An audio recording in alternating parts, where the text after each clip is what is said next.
Answer VDP নিয়োগ বিজ্ঞপ্তি 2025 প্রকাশিত হয়েছে।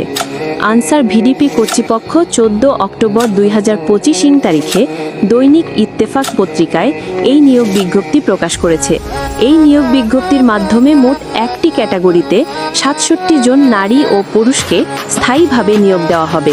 পদের নাম গাড়ি চালক, পদ সংখ্যা 67 জন। চাকরির ধরন স্থায়ী সরকারি চাকরি। চাকরির সময় পূর্ণকালীন।